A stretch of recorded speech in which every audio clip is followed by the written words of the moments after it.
3, 2, 1. We speak about Meyer. You ask questions. Yeah. I'm giving answers. Yeah. Welcome here to my house, Peter. We're in Texas, 18th of August, 2023. I'm so glad you visited us here. We're going to have some cool conversations here about Meyer.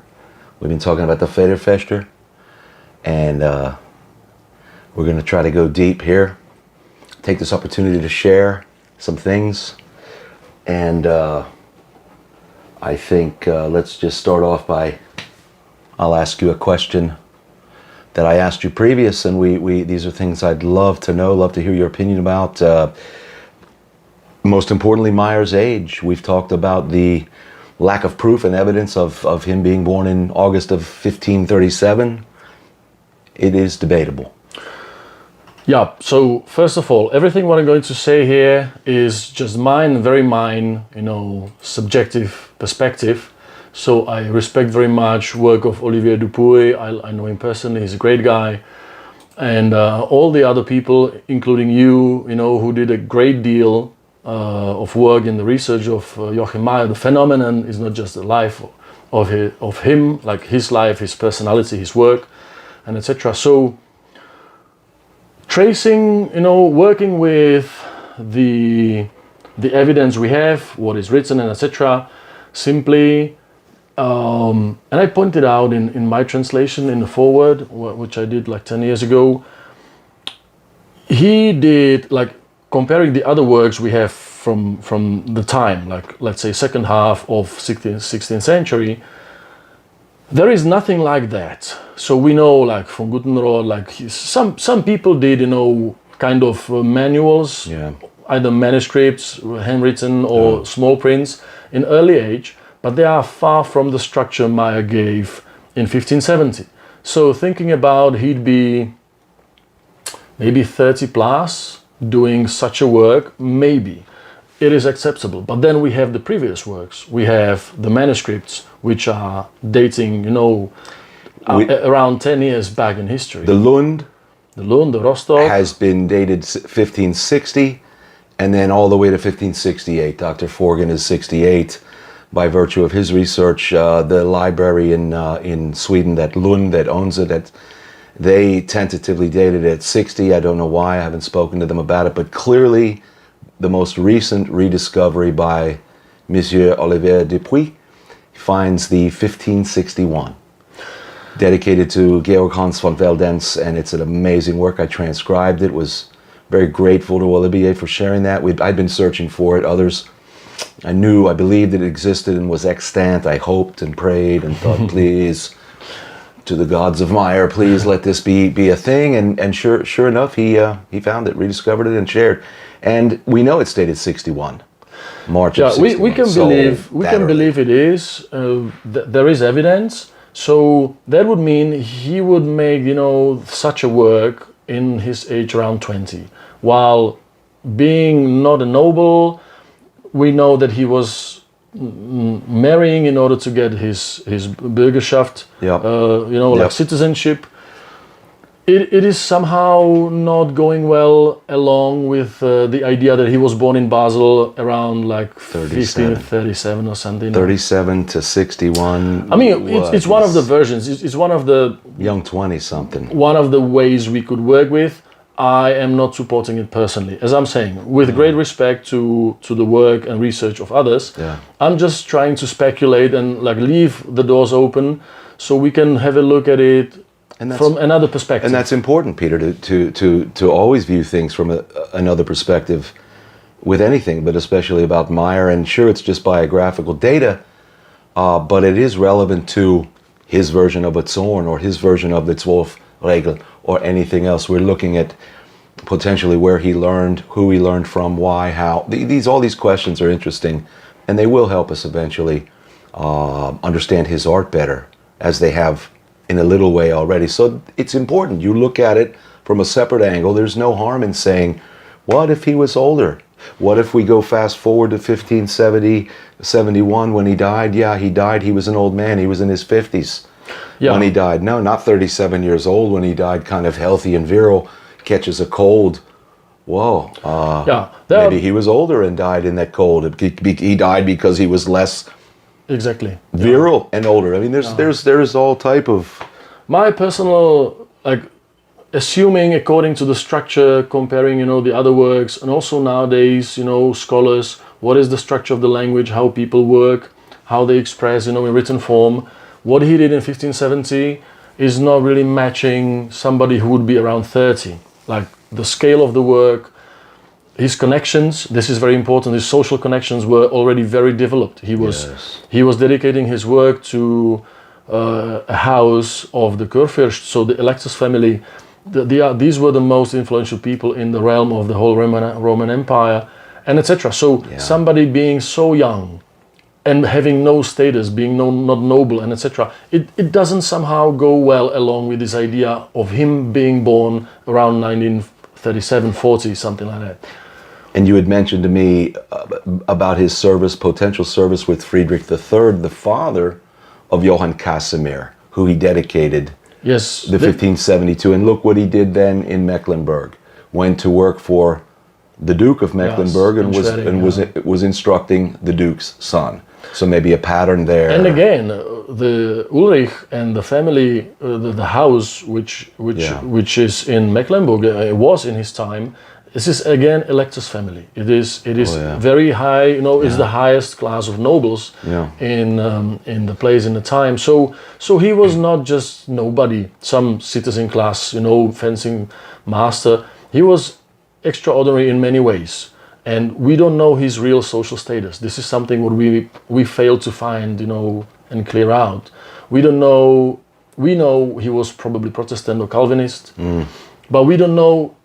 Exactly. There's either we'll find out later, but what we found so far, he was probably not Catholic. No. He was rather on the other side of the spectrum. Yeah. He was linked to people who were not Catholics. They were apparently, like, it's proven that his lineage and people he was working with, they were on the Protestant spectrum. All reformists. There's all reformists. No question. And then we also miss his early age. Like, he might serve in the military. He could have been squire, he could have been somebody from lower nobility class, being not fond, yet needing to extend his further life, out from military service, becoming very important as a teacher. There are the range of the possibilities, what he could be and how he structured his life and why, it is still a little bit hazy. It's strange that we wouldn't see a coat of arms of a Meyer family in his 1570. I don't know, I haven't researched enough if he had one, why that wouldn't have appeared there. I remember translating Mikkel Hund, this early 1612 or about 1612 work. He was a Freifechter, and it was a rapier work dedicated to a duke, and in that we see the Wappen of Mikkel Hund. I think he was ennobled at some point earlier. You just don't see that in the Meyer. True. Then he's favoring his works as dedicated to the houses, the mighty houses, and he's apparently favoring them and dedicating the works to them. So there is the Otto von Zulms and his coat of arms, then Johann Casimir and the family in the house of Johann Casimir. Yeah, with Veldenz, the Bavarian. And so this is quite clear. Many unanswered questions. We keep digging, we keep looking, but again, it's important to look at it from multiple angles. We've been on a trajectory since early on, and I'm guilty of this, very guilty. A one-track mind, and it's got to be this. Mm-hmm. It's Meyer or nothing. It's, what is it, Meyer or death? Meyer or death. Meyer or death. No, but we don't want to stick to that one track. So you bring in a fresh approach, multiple views, multiple angles, and something can open up. Critical, constructive critics. When we want to question something, may the result be fruitful. So to question something or to doubt something should lead us to some fruitful result. So everybody can say, no, but the no should have some ground. Why not? So we can say, why not? Because, for instance, there's too many Meyers of his time in the Basel. The Messerschmitt's symbol, the crown with the swords, that is related to the organization of these public events, when it was usually happening through the guild, the Messerschmitt's Guild, which was in charge of these public events, as far as we know. So that is helping us to understand, okay, so this is not strictly connected to his person, it is connected to the events where he was involved. But his person as such, we don't have that much of a relevance, while we have a very good relevance when he's signing himself as a Freifechter and then as a Fechtmeister. Or first he's using Fechtmeister, and then he's stepping back and he's signing his works as a Freifechter. Yeah, that word I keyed in on early in my research, thought about it, what the hell does this mean? Not a lot of articles written on it, not a lot of knowledge, and I've come to believe that, we know now it was more of a title. You tested for it. It was a lesser rank than Angelobten Meister, avowed master, or then officially approved master. You had to test. I found books and sources on testing for that, Freifechter. So we know that was tested, it was granted. It was a title for the organization, so maybe for some reason he didn't want, either he couldn't or he didn't want to be the very responsible person for the official or the public events where the Fechtmeister was fully responsible. Maybe he was already tired of that, or for some reason he couldn't use the title, but we know he was examined, he was Fechtmeister, while maybe for professional reasons or the conditions of the place and the time, he used another title, allowing someone else to be in the first place taking care of the event while he was the instructor, or maybe allowing someone else to instruct and he was just the organizing behind. Again, we have too many options, many to look possibilities, at. Many possibilities. I mean, I have on my Google Books library, which I've had for many years, I have a library there, and I have a folders created, Petr Turya, Marxbruder, just my different areas of interest in research, and one of them is not Joachim Meyer. So it's all of the examples I found of a Joachim Meyer, relevant, very, very close and relevant to a fencer or whatnot, and then I ultimately found were not the Fechtmeister from Strasbourg, and so I kind of cataloged them and digitally saved them, so I wouldn't run into them again, or if anybody else does, then I could say, no, this guy's from Hamburg, he was a brewmaster, he died in 77 or 80. Then I even found a very interesting thing early on, and I shared with a few people in HEMA, a Rittmeister in Livonia named Joachim Meyer, and I found correspondence between this Joachim Meyer, handwritten, that I was able to transcribe, and tantalizing details about his participation in these great wars with Christian the Christian the 13th, I'm getting that confused, Christian the 13th or 14th, this king of Denmark. Clearly, and there's even some passages in there between other high-ranking military officers saying Joachim Meyer killed a man in a duel, and it's all cool because that dude was a scumbag and had it coming. And so, I had hoped and prayed that this was our Fechtmeister from Strasbourg. Then I could say, yes, military guy. I have loads and loads of research on that. Ultimately, Olivier Dupuis finds these requests for Fechtschulen at the exact same time and date in Strasbourg, where I have Joachim Meyer geographically in Tallinn, way up there, Lithuania, and Tallinn. Tallinn and Pärnu. These are very distant places. And I'm thinking, but then some of my colleagues they didn't want to pursue the scientific method and said, no, he could have sailed on a boat all the way down and had a Fechtschule and sailed back up. I'm like, no, he was probably at war. We don't know. It still could be him. There still could be something we're missing, but the dates and times don't jibe. So again, it's an example of how many iterations of Joachim Meyers there were. Jewish Meyers, not just reformist Meyers, Catholic Meyers, Swiss, so many possibilities.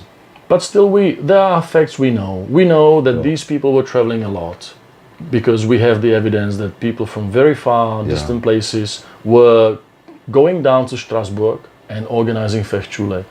Then we know people from Strasbourg were also going to other places and traveling. It was part of the Wanderschaft, the journeyman experience.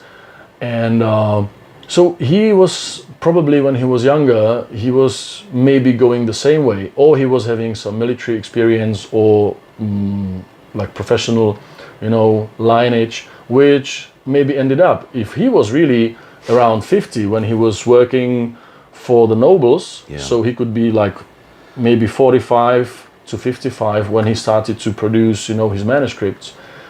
There could be, we can imagine he was really serving 10, 12 years for some nobles and then joining some campaigns. Yeah, man. And very well, he could have been, a trader, somebody who was doing his trade, sort of artisan, moving, all around the place, learning from different people. Yeah. Well established. Clearly, by 1570, he was well established in those circles. To hire such a professional artist in the Mannerist style of Tobias Stimmer and others.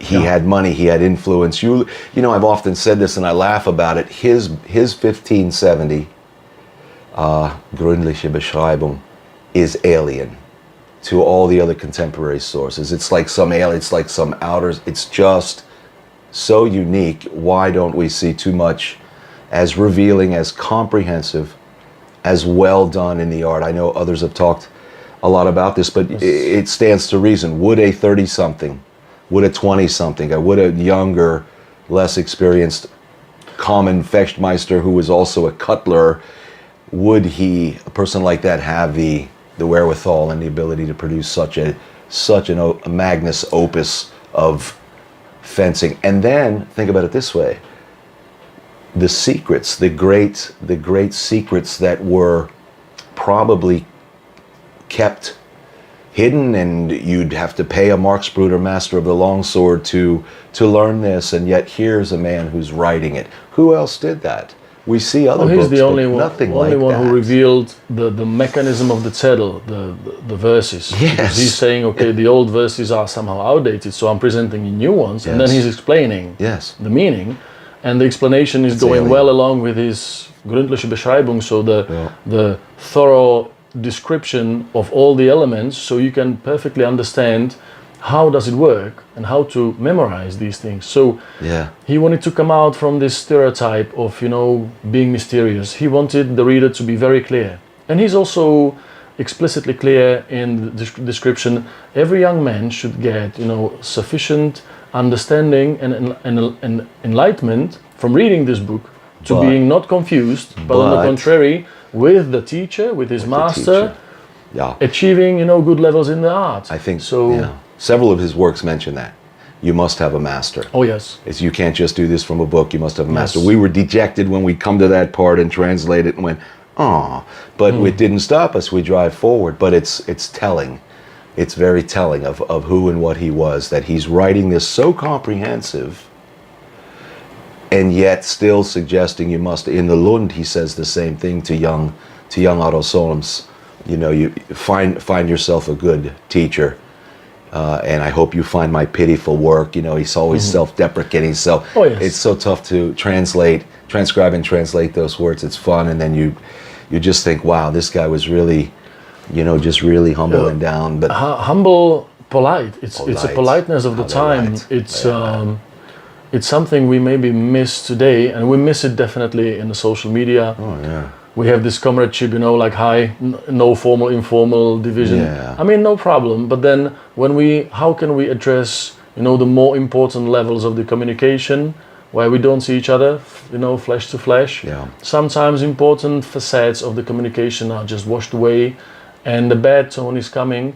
And he made sure that will certainly not happen. Yeah. And everything what he does will be well understood. Amazing. Just some of his words are amazing about the decline of the fencing arts and the rise of the gun, and those are just those are issues of his time that he was so contemporary. But again, trying to figure out his birth, his death. Let's talk a little bit about that, because I've done an amazing amount of research without any luck. Well, I was not lucky as well. As you know, I addressed the archives in Mecklenburg, in Schwerin, and also other places. I don't know if our readers will know about the there are two Strasbourgs, and the one in the north is actually written the way which is written in 1570. It's not with a double S, but there is the sharp SS. Yeah. So we also addressed that place. They answer there is no evidence about nobody of the name Joachim Meyer. But again, like, it is too early because the matrikas, the register books were just like found. They started with these registrations later. It's 17th century onwards. So if he wasn't a noble, there is no evidence about his birth or his activity or whatever. Yeah. So no, so far no. Nonetheless, 1571. Yeah. He's dying, probably due to some lung inflammation or like some respiratory problem, and we don't know where his grave is. It's interesting. I found some sources that official correspondence archived between the court, the Hofmeister of Johann Albrecht, Duke of Mecklenburg, where he is basically saying, "Boy, I wish we would have known about this sooner. We could have got this man help." There was some interesting information that's been discovered lately by colleagues of mine that there was not a court physician in place yet, and that they needed one there, if I've got that correctly. So it wasn't, again, we don't know what castle he was in. There was 7 or 8 there in Schwerin, in Altstadt, we don't know. And yet, remember, he was there to teach the Duke's son. Where was the son? Maybe he was housed at a closer place to where the son lived. Where would the cemetery be for that? The funerary rites. There's a lot of unanswered questions. But it just sounded like he died. The way that sentence reads, I found one in German and then another correspondence that was in Latin. And Heinrich Husseinus was this court hofmeister for the Duke, and it basically said, it sounded like he died suddenly, this quickly. It wasn't a lingering thing where they were, he was languishing away. Maybe, nobody says when. We don't know when he contracted the illness versus on the 24th of February. If that was even the date, that's just when it was recorded. Could have been the 20th, could have been the 20th, at any point, but hopefully we'll get some more information in future, because as we didn't know, 10 years ago, there was, or maybe 12 years ago, there was just the print. And then suddenly, first manuscript, second manuscript, and then third manuscript from Munich. And colored. Colored 1570s or 1600s, which you used to great effect in your published works. Those are beautiful. I could only dream about having them 10 or so years ago. We all would. There were some that were crayoned in. I definitely saw that. It looked like a pastel pencil, and it was very rudimentary. And we thought, what a neat idea, but these are more. What is unfortunate when we speak about Joachim Meyer's personality, Jakob Sutor, his work resembles Meyer's work, but it's a lesser, imperfect, I don't want to say copy, but he himself is not saying anything which would help us to understand what was his relationship to Joachim Meyer. He was just amazed he somehow continued, or like he wanted to be in lineage of the work, while there is no further trace to help us to understand what was his relationship, what was his motivation to do it, and etc. And here's the interesting thing, you bring up Sutor. I dove deep into that early on and did some translation work on that, and here recently wrote an article about the unscrupulous nature of the man who published in 1612, the Jakob Sutor, and his name was Wilhelm Hofmann from Frankfurt. Him and another gentleman were renowned for plagiarizing, just stealing, outright stealing someone's work, republishing it, putting their name on it, if they did, if they didn't. So that begs the question, was the Sutor work excerpted from a larger compendium of work? He said that, Wilhelm Hofmann said that this is from Sutor, who taught it at a university, the great Bavarian, Baden-Baden, this great Freifechter. But would you think maybe it was a larger, who knows what the question Hofmann is, did? Meyer put in his 1570 work the note, about the rights. So for 10 years, Yes. not allowed Yeah. to print under the Imperial order. imperial. Yeah. So for 10 years, so 1580 onwards, the book was basically available as it is today. So Yes. there are no rights, no copyrights. Yeah. And Sutor, for some reason he decided to follow that lineage. Even though like in the time we have still like ongoing lineages in like Heidelberg and like universities and etc. Right. But he's following specifically the Joachim Meyer's work. I contend that Suter may have been dead by 1612, maybe 1590s. He was, because this Hofmann, and I again did a deep dive into this and found so many examples of Wilhelm Hofmann, this bastard printer, stealing, and he gets called out by several important people. Look, watch out for this dude. He's a scumbag. He'll steal your work and print it. You know, and it's like today you would be ruined to do that, but back then, I guess he didn't live long. Funny enough, though, he didn't live long. It's interesting. They don't say how he died, if it was violently or otherwise, but he was renowned for doing that. So maybe Suter wasn't even alive in 1612, but this guy Hofmann had done a bunch. Yeah, you're right, though. Suter definitely parallels, not the rapier, though. If you look deep at that, yes. That's something else. That is some other iteration and evolution there by 1612, and it's an interesting work, though. Speaking about rapier, it is definitely good to point that Meyer's concept of rapier is unique, and it's probably the richest compendium we have about the early rapier or side sword, because he is describing few elements, few moves, which are very typical only for his understanding, while his contemporary authors are not even speaking about it. And then we see it in Destreza, in Spanish school. But there's nowhere else. French school, Italian school is not emphasizing dämpfen, to suppressing, and etc. Yeah. Also, the proportion of cutting and stabbing, having like equal proportion of using the blade, and still using the original, the elder division of the blade, so 3 parts instead of the 4, because then Italians were dividing the blades into the 4 parts.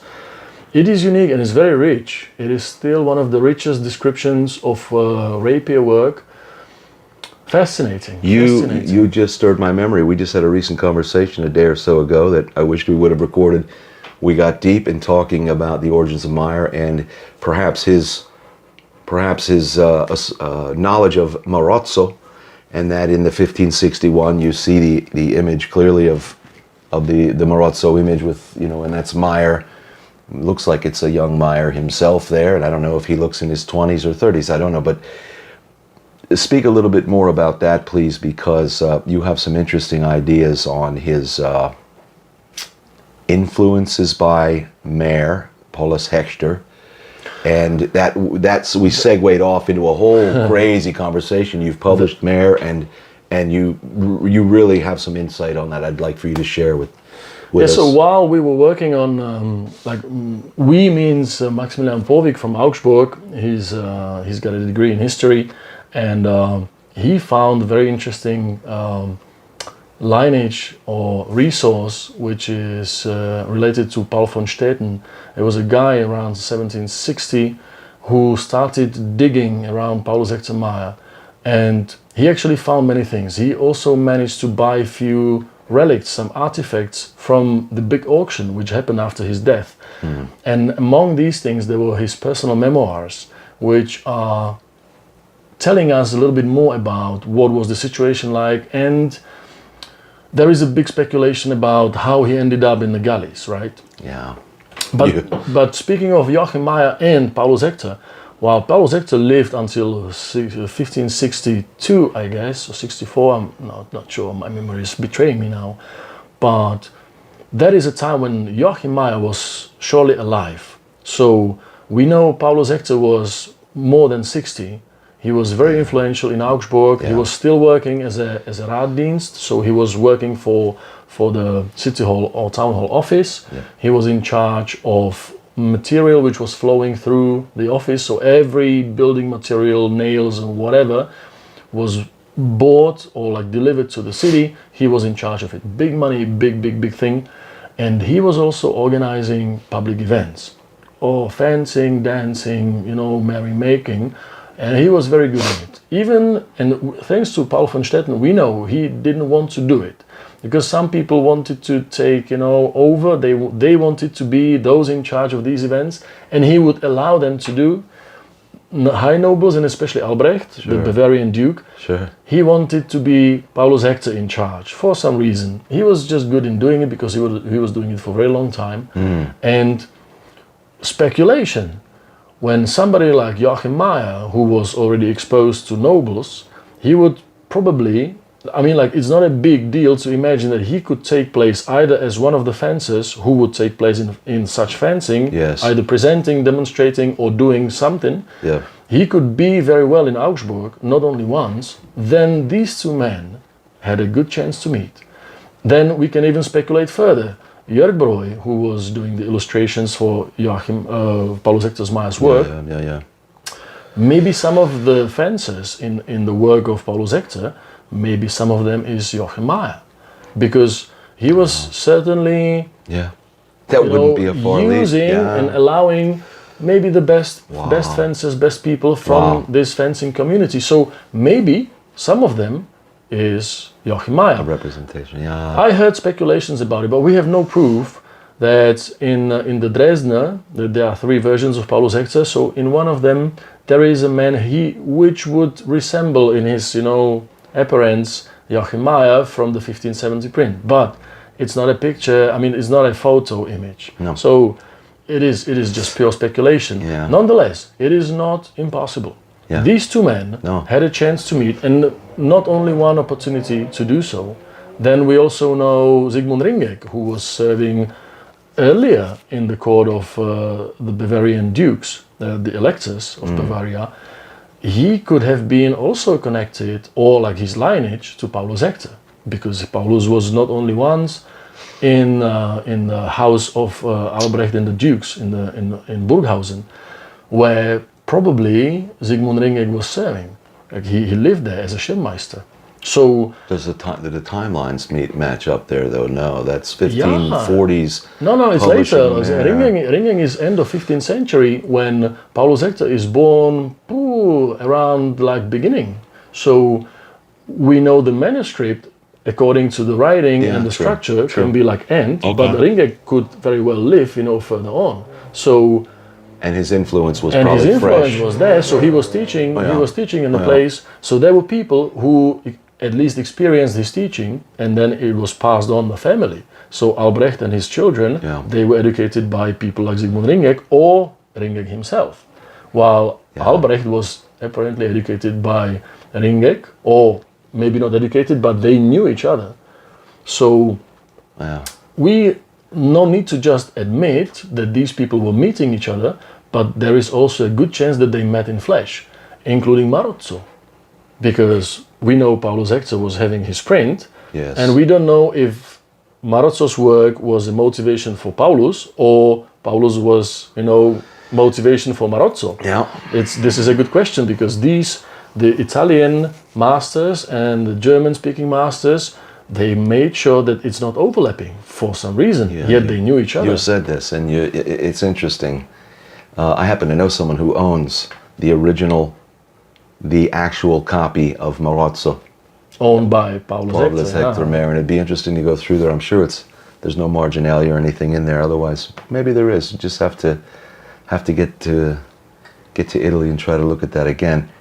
Your work that I'm reading on Paulus Hector Mair, and your knowledge of the biographical data, and that is deep and important to our study of Meyer. It's important to the whole study because it helps us understand how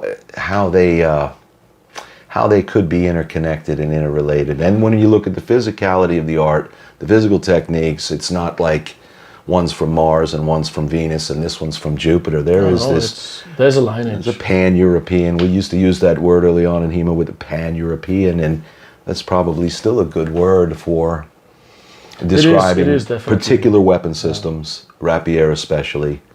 But when it comes to Meyer and you look at the side sword and is it from Marozzo, and how many times 19th or 20th century historians would see a Meyer and say, oh, that's what would they say, Vigiani, what is it, the castle, the Egerton castle, they said, oh, that's clearly Vigiani or Di Grassi, or they were just plug and play. They do, isn't it cool how today in the 21st century we might know a little more?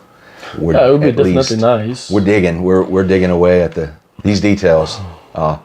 One thing for the comparison, one thing is very important. We know Marozzo was teaching not very big amount of people.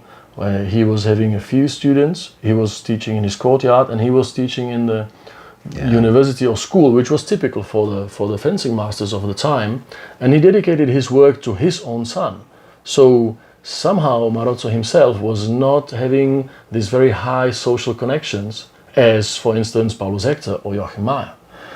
That is also something we should take under consideration and pay a constructive critics on it, because that could help us to understand better where is the influence. Because Italians in that time were very far in, like the social development in Italy was happening faster. So the city-states, like Italians started the Renaissance in 14th century, while the Central European space, thanks to different riots and warfares, we were just like way behind. The arts as well. Germany, clearly. So this is something we have to understand, and it's, as you said, this is the rabbit hole where one research is just leading to another, and we definitely need to study the surrounding, space of the information of the time, and that will help us to not only to understand, but also something will come, as usually, like. The secondary effect of specific research can be a breakthrough in another. That's my theory with rabbit hole research. You dig a hole, you mine the walls going down. There may be copper and tin and other things that are valuable, the peripheral histories. Even if when you get to the bottom you don't get that gem that you were looking for. Oh, Meyer was this, or it's just in the digging. True. Just got to get to digging. Just dig, baby, and that's what I continue to do. And with you and I have done some incredible stuff here lately, and there's more to come. And I just publicly, I'm very grateful for sharing the archive stuff you have, because that is so much fun to transcribe and translate. It's we're going to shed a lot of light on the Federfester here soon, and hopefully Meyer before the end, like for the audience, very little has been digitalized so far. So. If everybody if you're living in a place where there's archive, just pay a visit, ask for names, ask for fencing, and you may hit on resources, manuals which are not digitalized yet, and it can be a great asset to the community. So the research is going on, and it should go on with less internet research, but more visiting, more sharing, and discussing.